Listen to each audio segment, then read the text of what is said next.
righty. Do I need the mic? Not really. No, not so I far. don't We think so. good? Thank you, David. No problem. You know, the way I like to start these things is, if any of you have any burning questions, let's get them out of the way right now, and then everything else will kind of fall into place. I'm a realtor, I'm from Windsor. Do you have any questions? How do we make money? You listen to the other 29 minutes of what I'm about to say, and yes, I can make you some money, absolutely. Is Windsor still viable besides student rentals? That's a loaded question, but absolutely. A little background, I guess, is Windsor was the a-hole of Ontario for years and years and years. And not to, I've only got a certain amount of time, but not to go into a long story, but there was a mayor who got in around, I don't know, 2005 or something. His name was Eddie Francis. And I didn't vote for him because I didn't like him. There was a situation. Why don't businesses move to Windsor? Big union town. I'm not getting handcuffs. I'm not going there. I don't know if any of you are union members, but it was a big union town. The garbage people pounding their fist on the desk saying, we want more money. We're going to strike and everything. He said, look, we'll negotiate. Everything will be fine. Don't go on strike, and we'll work it out. You can't talk to us that way. And they went on strike. He said, you go on strike. At some point, I'll fire every one of you guys, and I'll farm it out to a third-party private company. You can't talk to us like that. Went on strike. Eddie Francis negotiated, gave them pretty much whatever they want. A month later, put it out to tender, hired a private company, and fired every one of those people. And I was, the way things worked out, that may seem cruel, but the way things worked out, I actually agreed with him. And he started to put me over onto his side. And at the time when he was going to run again, when I would have voted for him, he actually decided not to run and became the CEO and president of the Windsor Family Credit Union, which does a lot of business. Catch! Down there. So that's at the point, that was one of the things that got Windsor kind of out of the ditch. They spent over $1 million on the waterfront. There was a brand new bridge, it's $23 billion going across to Detroit. They just extended the 401 from way out of town right up to where the new bridge is going to go. Excuse me. Sorry. Thank you. Billions and billions of dollars. The economy there, as far as employment and everything, is wonderful. It really is. There was threats and rumors about Chrysler shutting down their third shift, and that's gone by the wayside. And now, well, we'll take a look at it in the future. And even so, the 1,500 people that would be laid off is not going to affect the economy in any great form. That kind of answer the question? Oh, we did. Let me tell the story that I just told very quickly to give you an example from a real estate perspective. I do rent to owns, and I had an investor from Sarnia who at one point had 15 deals on the go. So when he said, I keep spending all their money, I'm not kidding. I had this lovely couple that came from Manitoulin Island, and they were in a situation, rent to own was a perfect thing for them, lovely married couple. We've been over to dinner at their house actually, a number of times. I suggested to them, because of the circumstance of cash flow, that they do rent to own, but they buy a duplex instead of a single family. The one that they chose was on High Street, is on High Street, they're still there. Downstairs was rented out for $850. $875. Upstairs was $750 a month, and it passed the home inspection. Nice place. The investor bought it for $75,000. When was that? 4 years ago. It's not like that anymore. He phoned me, the future price, and I'll explain my rent to own, future price was $90,000. So these people waited the 3 years and closed the deal and bought it for $90,000. The minute after they bought it, it was worth 143, and today it would be worth about 2.25. An So example the of, vacancy rate is quite low there. if anybody wants to invest in a duplex, it'll take about, okay, we've got a tenant, just that quickly. Rents have gone, 4 years ago, 5 years ago, from about $650 a month for, 2-bedroom place. Right now, you can't get a 2-bedroom apartment for less than $1,100-1,200. Houses now are, and I know I'm in the GTA and these numbers may sound minuscule to you, but, going from $1,100 a month 4 years ago or so to about $2,000, $2,200 a month, that's where the rental market has gone. Houses, in the past 3 years, as a realtor, we list a house, and as long as we play our little techniques, we're looking at listing it. It'll either be sold in 24 hours within, or if we do that little technique where this property's open for the registration of offers, and we will be looking at all offers in exactly 1 week. We're getting, the latest one I heard, beginning of this week, was the property, the house was listed for $199.9. It sold the 1 week later, 18 offers, sold for $311. Wow. The real estate market continues to be hot. I'm not gonna take the time on, a few years ago I got nailed, so I put my crystal ball away. But I think the recession is coming, in the spring, probably starting January, February, a downturn, not a recession, of 2021. I think right after the US presidential elections, no matter who wins or what happens. If I have more time, I'd go into the whole long thing, but, no matter who wins, we're gonna get away with Christmas, let that be, leave that alone, and let retail sales happen. And, I think the downturn will probably start January or so, February of 2021. Oof, now you answer your question? A bit more, yes. Give me the end of your question then, what didn't I answer? No, you're going the right track. All right. So Let's- what do you think about the price? What do I think about prices in Windsor? Bargain compared to Toronto, or the You GTA. know, Compared to the rent. You're talking about it's going downturn and all that, what do you think Oh, about? no, that's gonna be North America, that's not just Windsor. No, I know, so So, what are you okay, thinking about? my impression, my experience shows that when the market goes up, tenancy is, no, right now, stuff is high and everybody is, the landlords are selling the properties, which is displacing the tenants. They have no choice but to move and pay, instead of $1,100 a month, you know, 18, 16, 18, $2,000 a month. So tenancy is very good. Now, in a down market, it even gets better, again, because people are losing their homes and need to go someplace. For So rental, yeah, I'm talking about to buy, you're talking about to buy. The rental, of course, is strong, Pro- in the pro- down market. price, rentals are very good. And I'm assuming that most people here want to talk about investment of rental properties. So you buy an investment property, a duplex, triplex, illegal duplex, fourplex, whatever. You can rent it out immediately. And the biggest problem is if there are tenants in there paying $700 a month, you gotta find some way of asking them to leave so that you can re-rent that same apartment out for, you know, $1,400, $1,800 a month.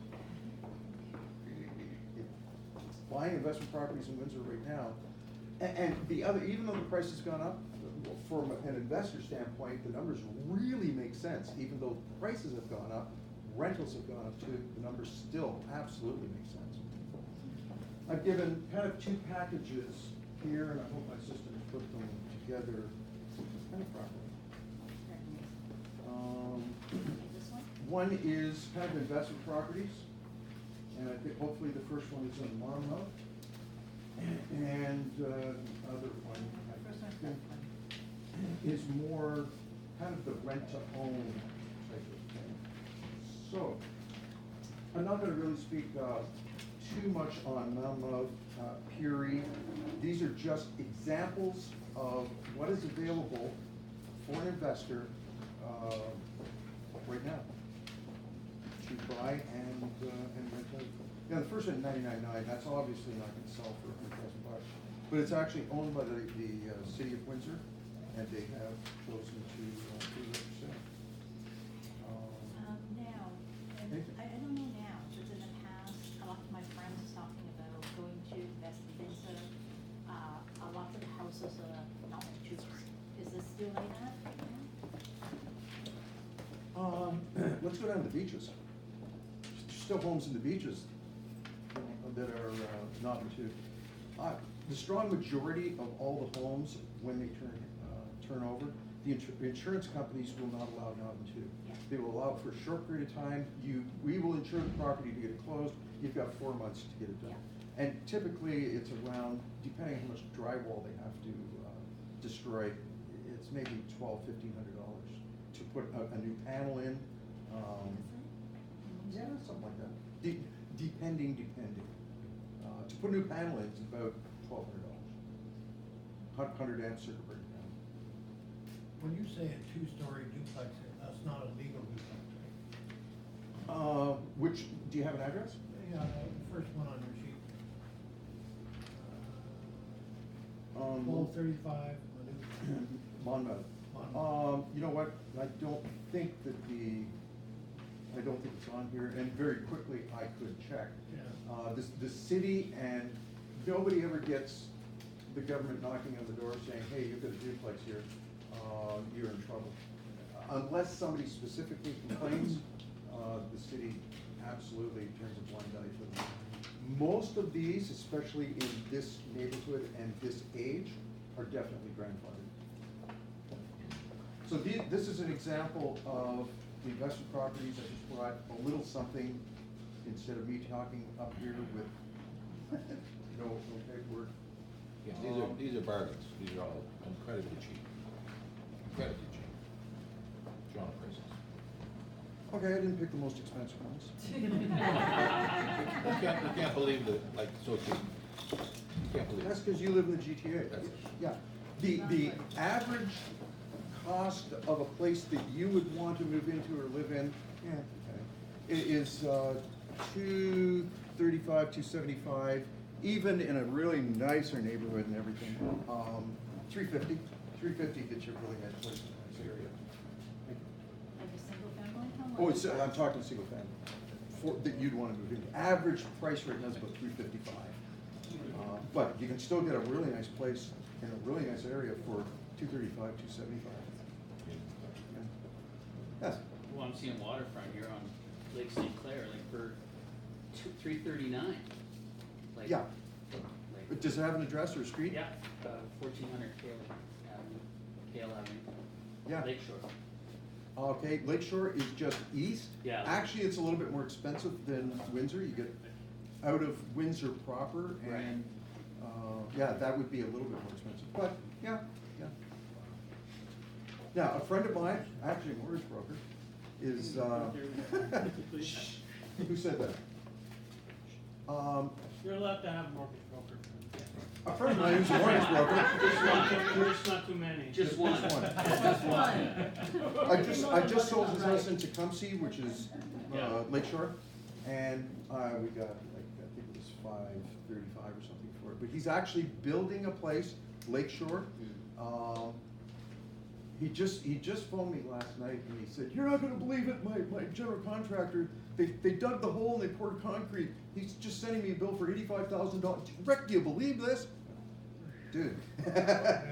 His appraiser friend has already appraised the finished product and it's gonna come in about $750.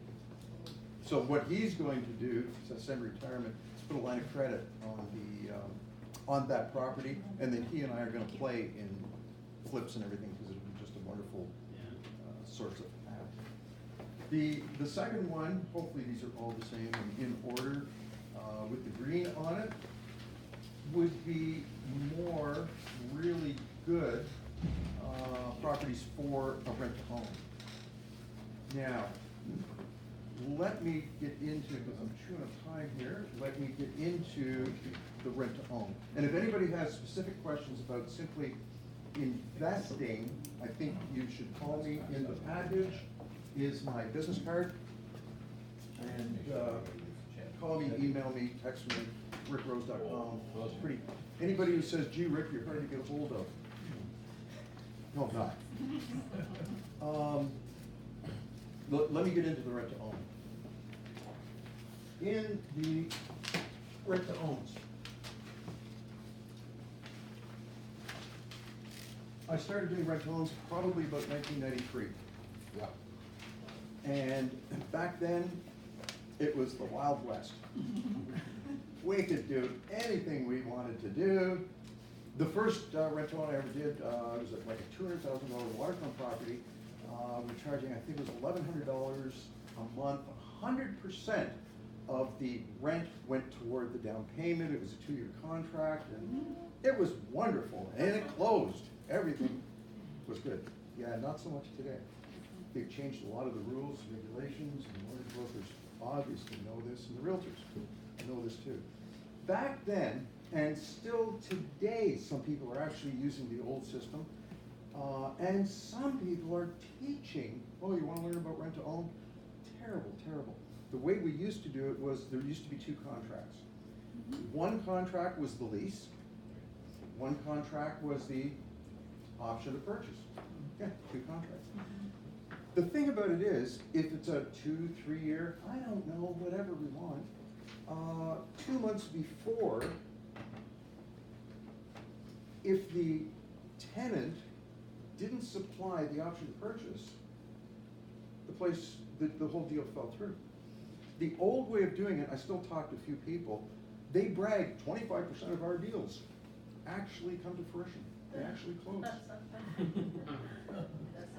I can tell you honestly, 100% of my deals, my rent-to-own deals, in 3 years close. 100%. That's good, that's very good. Okay, there is so much to say in so little time now. Well, just give us the highlights. I will. But, if people, it's okay, people have questions, they can ask questions, because, you know, it's, there's a lot of interest in this topic, and you're very experienced, Rick. Ask So people lots of should- questions. should feel free to ask questions. The first 10 minutes were questions. What's that? This first 10 minutes were questions. The way we Give them a started. chance. Rick, can these properties be purchased with a vendor take back mortgage, say you put 10% down and vendor holds first and second? You run I have, as we go along, I've been in the business 30 years, I see less and less of VTBs. There really aren't that many VTBs anymore. Everybody, the millennials, everybody needs their equity to move on to the next place. I keep it right here if the circumstance allows. Younger realtors don't even know what a VTB is, let alone done a deal in them. I've done them, but not a long time. So, but yeah, of course, sure. Well, sometimes you can get a premium on the price, say a buyer wants to put 25% down, you take back the mortgage. Say at 4%, you might get an extra 10% more than the value of the property, just for a vendor take back. Yeah, that would be in more a typical real estate scenario, not so much rent to own. So, we now know how it was done, the wrong way. About 7 years ago or so, 7, 8 years ago, I developed a new, better system because it wasn't working for me.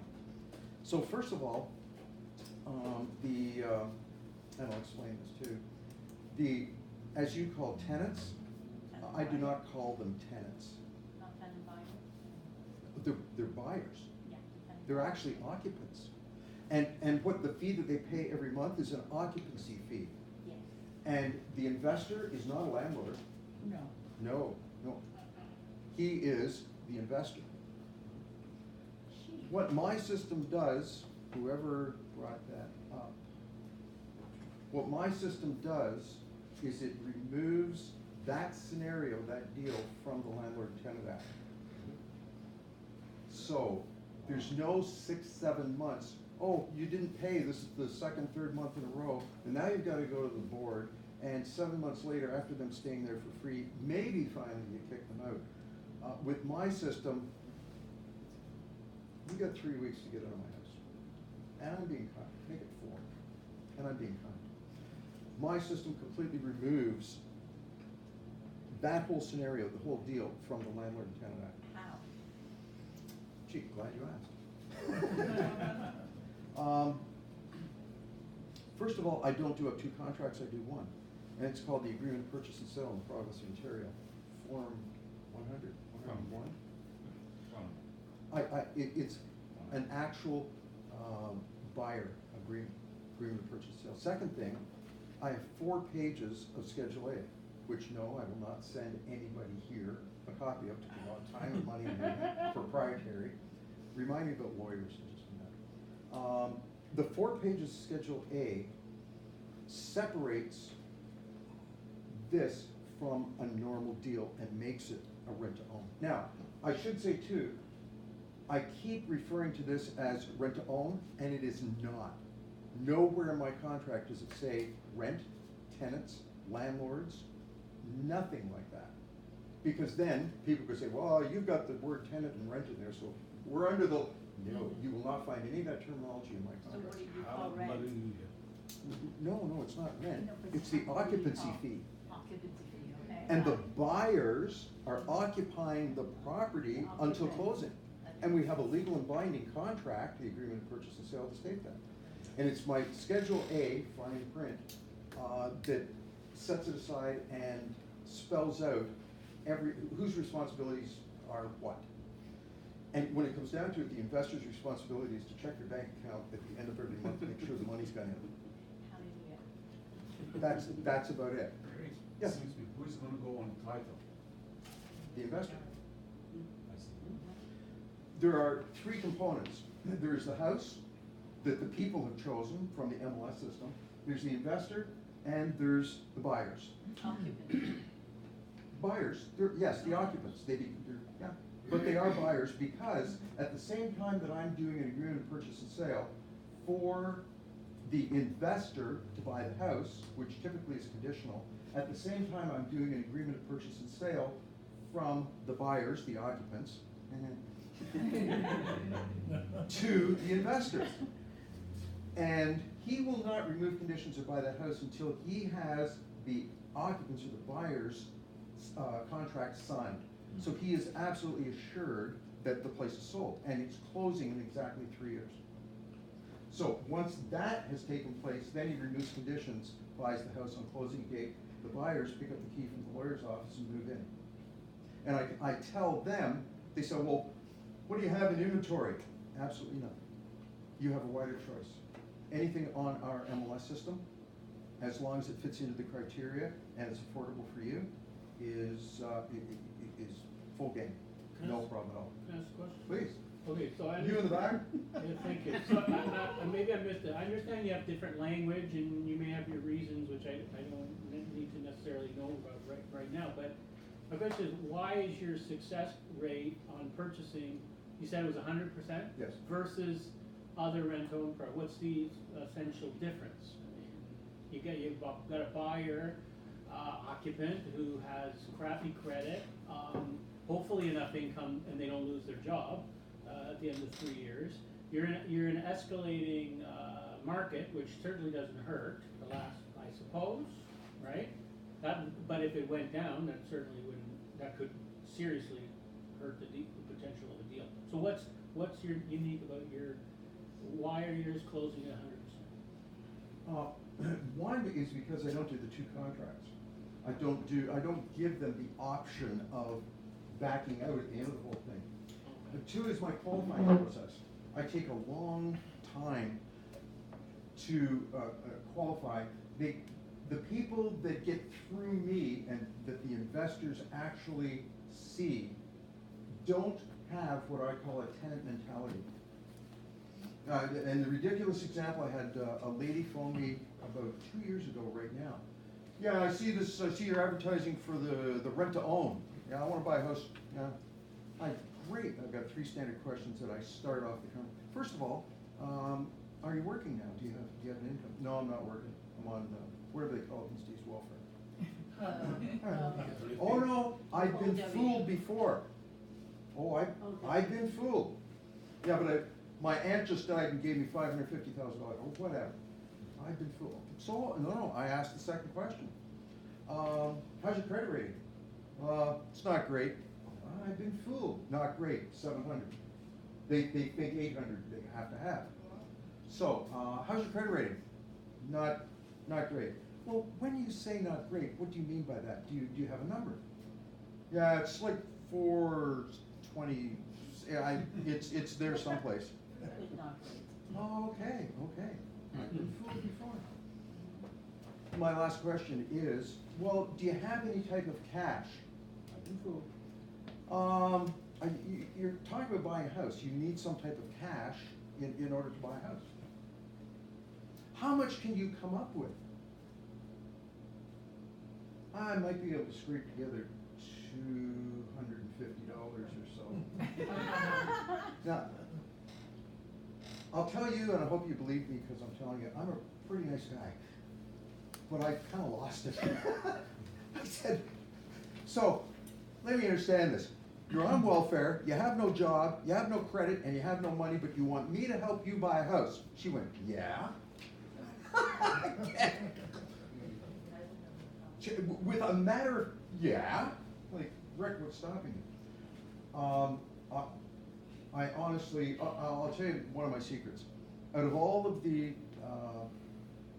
phone calls that I get from my advertising, actually 50% are real buyers.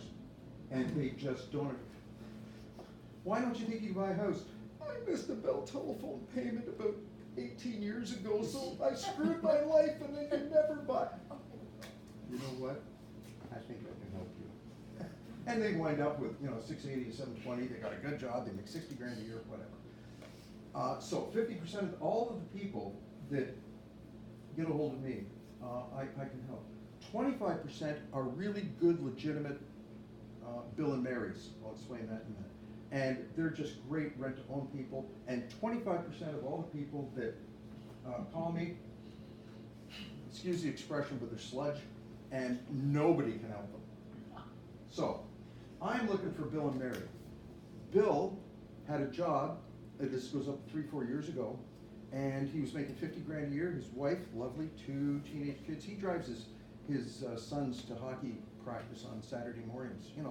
Typical, great family. She makes 28 grand a year, he makes 50 grand a year, and life is good. And then, that Friday, he gets the pink piece of paper that says, by the way, Bill, nothing against you, but the plant is closed down, everything is moving to Mexico, so don't come in Monday. Ouch. They tried, they're living on $28,000 a year per income, he looks for another job, can't find one. They wind up either giving the keys back to the bank or losing the house, which isn't too bad for a bank. CMHC is really pissed because they had to pay out on it. They do not have a tenant mentality. They're a nice family. Now, as it turns out, 2 months ago, they get a hold of me, and he now has got a better job than he ever had before. He's been there a couple of years. He's now making 75 grand a year. She's got a couple of promotions or raises, and she's making 32 grand a year. But either the banks or CMHC say, not yet, not yet. They come to me. They need that 3-year kind of window to continue to build up their credit rating. If they don't have a down payment, to build up their down payment. They are good people. Those are the kind of people that I choose. Okay, and what makes a good investor? What's the profile of an investor? Yeah, he's good. I guess they can qualify for a mortgage. He does. He has to have Because some the cash. property's going in his name, so. Absolutely. To start. Absolutely. He has to have some cash, because on investment property, you have to put 20% down. You have to qualify for a mortgage. And hopefully you have some type of real estate investment experience. And that just makes everything a lot more comfortable right at the beginning. If I have to start training somebody at the beginning, which is no problem if they have no experience at all, that's not an issue, but, Okay, that's good. And what kind of returns would investors normally get on their money? What? 55%, 35%?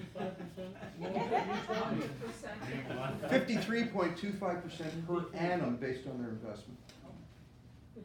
And that, I've done up 2 of them, Based on 20% down? 20% down. So we get to the meat and potatoes. Taylor, I actually did this particular thing for an example probably about 3 years ago. So the prices as of about 3 years ago, this is an actual property, $135,000. This just breaks down the down payment, the mortgaging, and if you look at the very bottom, 53.25% is the return on investment for this particular property. This one, I bumped up the price a little bit, so $170,000 property, 20% down, and so on and so on. You've got, one of the things that I'll continue on with, the investor virtually doesn't really have to pay anything. My explanation to the buyer is, you understand this is your house. So, I am a homeowner and I have to pay real estate or insurance, property insurance. I have to pay for the hot water tank rental. I have to pay the property taxes on my property. I do. This is your, now, it's in somebody else's name for 3 years. Other than that, this is your property. If a light bulb burns out, Is fix it. your responsibility, of course. If the furnace blows up, replace it. This is your house. You don't have a landlord. You have an investor who's doing you a favor. Really? Well, and he's making money too, but he's a good guy. And you can improve the Girl. house also. They can improve the house as long as they get written permission. That's in my 4 pages of Schedule A. We don't want the, Black wall. we don't want black walls or purple walls or something like that, which has happened. So, if the buyers, the occupants, come into the house and say, we'd really like to put in a new kitchen, and they go to the, what investor's gonna say, no, you can't do that? Because if anything does go sideways, you've got a brand new kitchen in it. So, as long as it's not ridiculous or something stupid, the investor's gonna say yes, but we want it in writing. The investor goes, yes, you can put it in the kitchen, I've approved the colors, blah, blah, blah, and people go ahead and do it. It's their house, let them fix it up, let them improve it. By the way, that duplex that I was telling you about, that the investor bought for $75,000, the future price on it was $90,000. And the investor jokingly phoned me 2 days before closing. Rick, is there any way I can get out of this deal? Because he knew it was worth at least 140. And I said, dude, not at this point, they're closing. So they bought a $140,000 house for $90,000. What type of appreciation you're using? Well, there are 2 prices. The investor, when he buys the house, the numbers are none of the buyers down here, none of their business. Of course. So, $100,000. Okay. The investor buys a house for $100,000. The factor that I use is I take what his purchase price is, I get a calculator, and I go $100,000 plus 3% plus 3% plus 3%, 3 years. It's only 3%? 3%. Every investor is darn happy. No, because that's that. That would equal about $112,000, $113,000 at the end of the thing. Now, there's 2 ways with my system that the investor makes money. What I do is I take, I usually go on to CIBC.com, and I use their mortgage calculator. I will figure out $100,000 mortgage, or a property, 20 grand down, it's an $80,000 mortgage. What are the mortgage payments? Probably about, $350, $400 a month. I add on $500, whatever that says, I add on $500. So the investor will make $500 every month. The investor makes money 2 ways, monthly, and then at the end, his future price, the difference between what he paid and the future price, he gets back in a lump. So, here's one of the trick questions I have for you. The day after, 3 years has gone by, on the Saturday, the day after it's closed, what's the return on investment for the investor? 55.4%. That's one.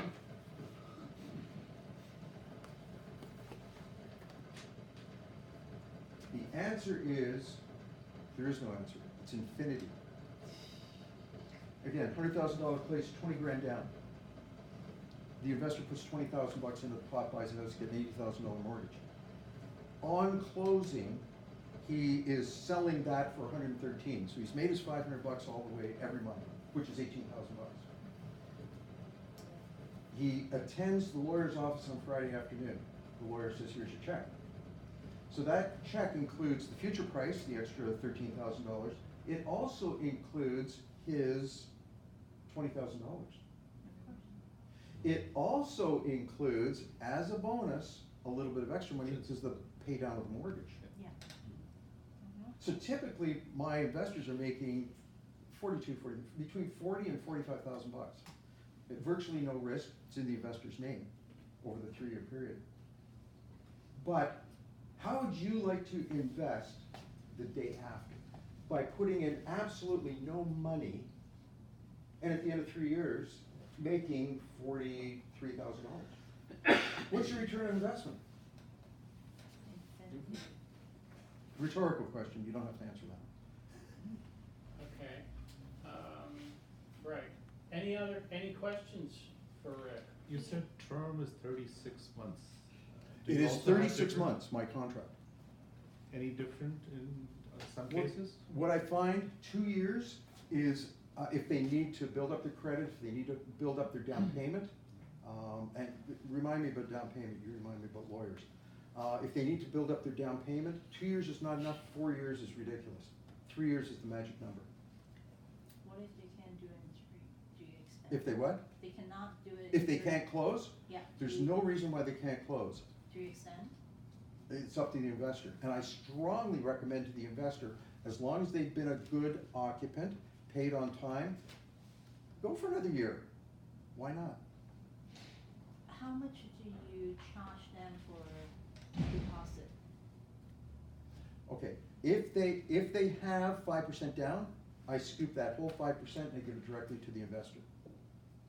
The 100,000 bucks, if they have 5 grand, I take the 5 grand, it goes to the investor, and that's right in the paperwork. If they don't, then they have to pay, for example, again, $100,000 place, 200 bucks a month over 36 is 1,700, and that is a little bit more than the 5% down. So not only do they have to pay their occupancy fee, 500? no, it's No. 500 plus the 500. Oh, okay, if it's 500, Yeah, okay. so about $1,000 a month. They have to pay the taxes, they have to pay the Yeah. hot water tank rental, the insurance, they have to pay that. And if they don't have the 5% down, they have to pay an extra $200 a month, which goes right to the investor. Now, the investor can actually spend that money every month, the 200 bucks. And what he does at the end of the whole thing is simply credit $7,200 toward the purchase price of the home. So he's got the 500 bucks per month, plus an extra $250, whatever the forced savings is, that he can spend, and he simply credits at the end of the whole thing. Let me talk to you about lawyers. Okay, and then I just wanna say, so then, we're gonna have to cut it after that because, but I wanna remind you, there's plenty of time for networking, okay? So I hope you don't have to take off right away. I will stay as long as the questions Okay, keep happening. so there's lots of time, you can talk Lots to of Rick, questions. afterwards, cause we wanna get Ernie up soon too. And, then there's be time for networking and some music, okay? So, yeah, so, last question, please, and then we're gonna take a 2-minute bio break. I did figure out how to make some coffee, cup of coffee, and then we'll resume. Please, where was the question? Never hear saying of a lawyer. Okay. Actually, I was gonna approach the lawyers and then there's one question. if that's okay. Lawyers, I have an investor in Sarnia.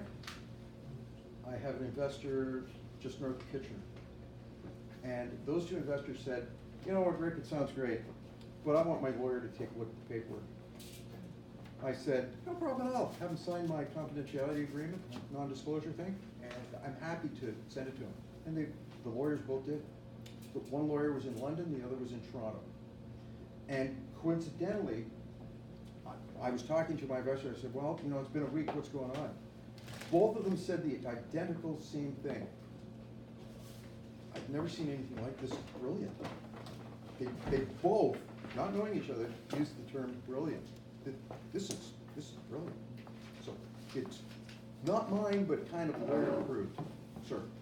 When do you establish the price for the buyer? At the point where I do the agreement of purchase and sale, Let's say I bought a house for $100,000. you're the investor? Yes, Okay. and then you have the buyer. I have the buyer, and at the time that I do the agreement of purchase and sale for the buyer to the investor agreeing to buy the house in exactly 3 years, I put the future price on that contract. Based on the history, like 5-7%. I take a calculator, and if you bought it for $100,000, I punch in $100,000 plus 3%, plus 3%, plus 3%, and whatever it says there, I normally round up on behalf of the investor. So in that case, $100,000 would turn out to be about $113,000. And that's the future price, and that's the price that goes on to the agreement of purchase and sale, and the investor and the buyers both sign that. It's unconditional. Yeah, just Last one quick question, Mike, yeah. and then we got. Future sale, let's say 147 you've got here, right? So obviously if the value is higher, then it's a bonus for the buyer, correct? Let's say on 6327 Taylor. Let's With say- you. Yeah, the first one. Yeah, So if let's it say goes On up, there. Your if it question goes was? up more than 3% per year, the buyer wins. The buyer wins, but let's say if it does, if it's below that, let's say they're locked in on that, they're losing on it, right? But they're not gonna probably back out of it at that particular Well, point. first of all, they're contractually obligated because they sign an unconditional. price. For that price and everything. I've never had, and this question's been asked a lot, what happens if the economy goes down like this? Yeah, at that And particular the point in hundred, time. it got appraised at, 147, or so 3%'s not really Yeah, that bad. no. I've never had the situation, to be honest. Could it ever happen? I suppose so. I've just never had it happen to me. Okay, all right, very Fair good. enough. Guys, everyone's got Rick's cards and other information, he'll be around Very good. for the entire evening, I hope later as well. So we're gonna take 2 minutes, if you want a coffee, help their snacks, waters, and we'll resume in 2 minutes. I want to say thank you and have a costly audition. That was a quote from the Beatles. Paul McCartney. Yeah.